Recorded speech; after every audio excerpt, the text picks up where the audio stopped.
किसी व्यक्ति ने महात्मा से पूछा कि जीवन में सफलता पाने के लिए परिश्रम करना क्यों जरूरी है, क्या उसके बिना हमें वह नहीं मिल सकती। इस प्रश्न के उत्तर पर महात्मा कहते हैं, यह हम जानते हैं कि बिना स्वयं के शरीर को चलाए या हाथ हिलाए हम भोजन का एक टुकड़ा भी नहीं खा सकते। फिर जीवन में स्वयं को कामयाब करने के लिए, सुख सुविधा का भोग करने के लिए व्यक्ति को परिश्रम करना इतना अनिवार्य है, यह कहने की जरूरत नहीं है। कर्म ही सबसे ज़्यादा जरूरी है। व्यक्ति को सदैव अपने कर्म पर ध्यान देना चाहिए। हमारे कर्म ही हमें आगे ले जाते हैं और नीचे भी गिरा देते हैं। महात्मा कहते हैं कि जब तक व्यक्ति स्वयं से स्वयं के शरीर को, मस्तिष्क को नहीं चलाएगा, वह कैसे कुछ प्राप्त कर सकता है। परिश्रम ही सफलता की कुंजी होती है। जब तक हम स्वयं से परिश्रम नहीं कराएंगे, कैसे आगे बढ़ सकते हैं। जब आप स्वयं परिश्रम करते हैं, पसीना बहाते हैं, स्वयं ही दिमाग से कोई कार्य करते हैं और उसमें सफलता पाते हैं, उसमें सफलता की खुशी का अनुभव एक अलग होता है, जो कि भीख में मिली किसी चीज के आगे बहुत भिन्न है।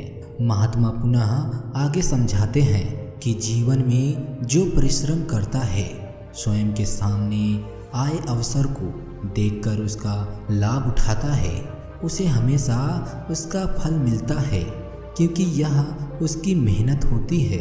यह सुनकर व्यक्ति कहता है कि यह फल कैसे हो सकता है।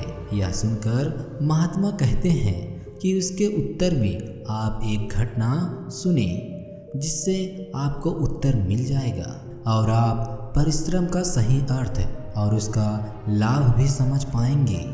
एक नगर में एक राजा वर्षों से राज करता था। यूं तो उसके पास सब तरह की सुख सुविधा थी, कोई कमी नहीं थी, लेकिन फिर भी परेशान और चिंतित रहता था। अब उसकी चिंता का कारण धन नहीं था, बल्कि उसकी स्वयं की प्रजा का व्यवहार था। राजा साफ सफाई को बहुत महत्व देता था। उसने स्वयं के नगरों को साफ स्वच्छ रखने के लिए अपने बहुत से नौकरों को नगर के लोगों को साफ सफाई के काम में लगा रखा था। राजा शुरू से स्वयं के नगर को सुंदर बनाने में लगा रहता था। राजा तो अपनी तरफ से पूरी मेहनत करता था, लेकिन उसकी प्रजा का कोई खास सहयोग नहीं मिलता था। प्रजा के लोग साफ सफाई पर ध्यान नहीं देते थे।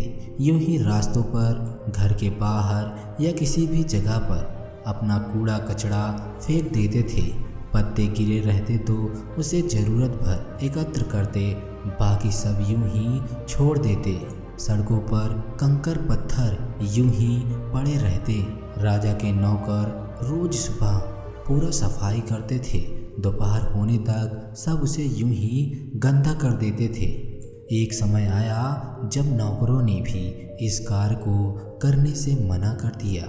वह सभी प्रजा के गंदगी फैलाने की आदत से परेशान हो गए थे। उन्हें सफाई करने के लिए मेहनत करनी पड़ती थी और सब उस पर पानी फेर देते थे। उस नगर के पूरे लोग इतनी आलसी और कमज़ोर थे कि स्वयं के खाने भर ही परिश्रम करते और उससे अधिक उन्हें काम करना न भाता। राजा ने सारे प्रयास कर लिए थे, समझाया भी, लेकिन किसी पर कोई असर नहीं हुआ। एक रोज राजा नगर में जाकर लोगों से स्वयं मिलकर बात करने का निश्चय किया। जैसे ही राजा नगर में भ्रमण करने निकलता है, वह स्वयं की सड़कों की गंदगी देखकर परेशान हो जाता है।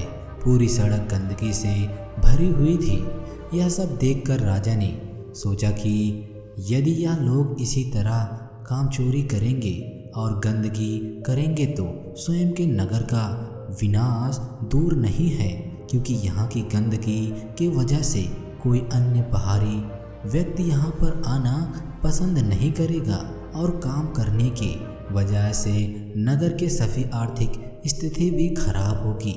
अब कुछ करना होगा। राजा महल जाता है। इस विषय पर विचार करने लगता है। राजा को यूं गहरी चिंता में देखकर राजा का सलाहकारी का कारण पूछता है।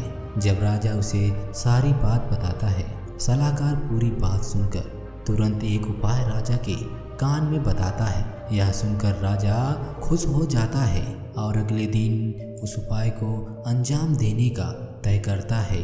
अगले दिन सुबह सूर्य निकलने से पहले ही राजा एक साधारण वस्त्र का धारण कर रूप में बदल अपने कुछ नौकरों के साथ नगर में पुनः पहुंचता है और वहां पहुंचकर स्वयं के पास से रखे एक पोटली को सड़क पर रख देता है और वहां के कुछ पत्थरों को गिरा देता है और वहीं एक जगह पर छुपकर बैठ जाता है और यह देखने लगता है कि कौन उस पत्थर को उठाता है।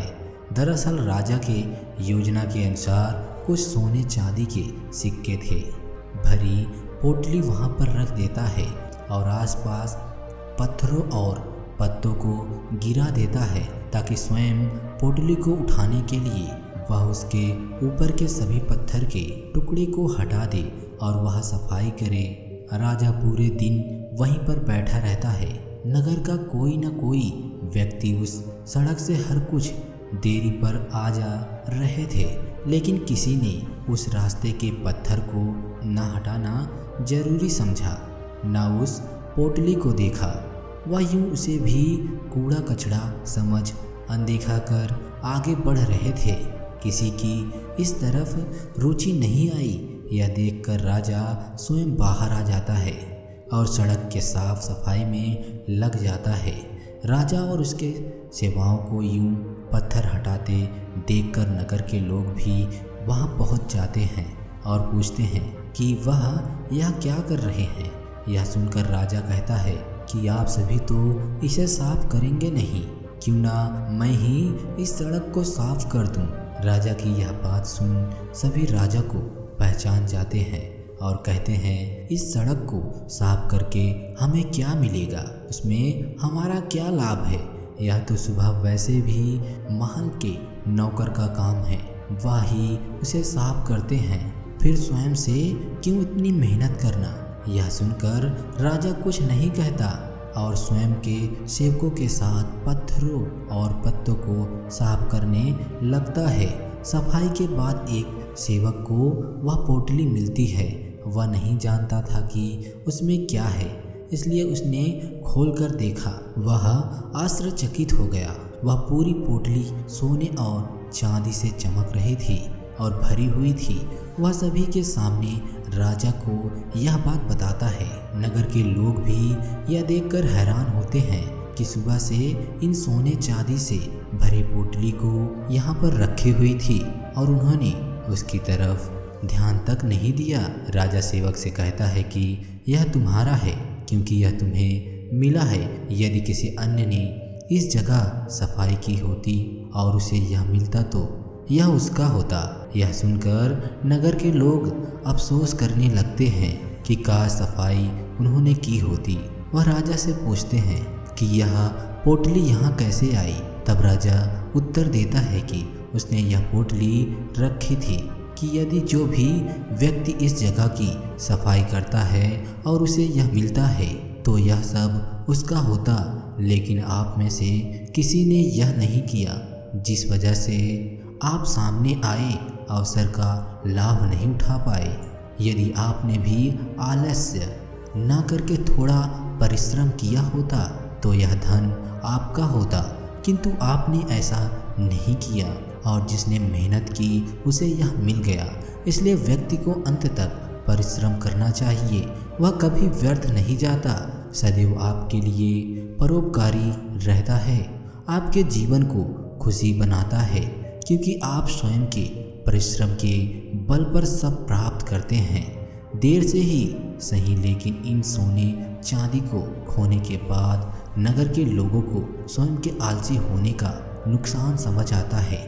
उन्हें एहसास होता है कि व्यक्ति को सदैव परिश्रम करना चाहिए, तभी वह जीवन में आगे बढ़ेंगे।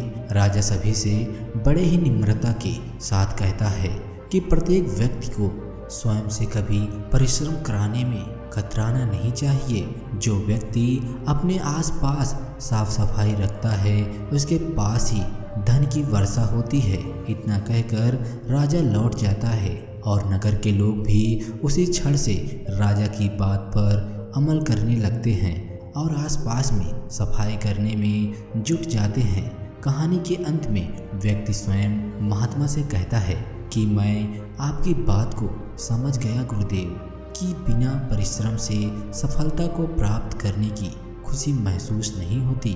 व्यक्ति को स्वयं से परिश्रम करना चाहिए, वह अपने परिश्रम से काफ़ी आगे बढ़ सकता है।